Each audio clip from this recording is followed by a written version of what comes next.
ఎద్దుకండి ఆ ఎద్దు ఇదిగో నా సింహం ఉంది ఎక్కండి చక్కగా అంటే ఎక్కడో ఎద్దే ఎక్కుతాడు. ఆయన ఎద్దెక్కేది అమాయకుడు ఎక్కడు. వృషభము దేనికి సంకేతం అంటే ధర్మానికి సంకేతం. ఆయన ధర్మాన్ని ఇష్టపడతాడు. ఆయన భక్తులకు ధర్మమునందు అనురక్తి కల్పిస్తాడు.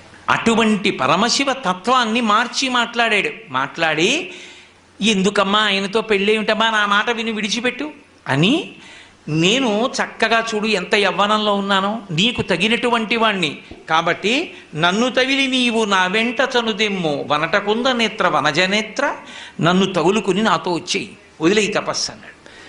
విందావిడ వీడట బ్రహ్మచారియట వీనుల పెట్టక రాని మాటలే ఆడుచునున్నవాడు నమశివాయయుండు ఆడగరాదు. వీని కపటాత్ముని వీపున వేసి ద్రొబ్బుడని ఉగ్రత పల్కిన కాంతలందరున్. వీడు ఇష్టం వచ్చినట్టు మాట్లాడుతున్నాడు, శివనింద చేస్తున్నాడు.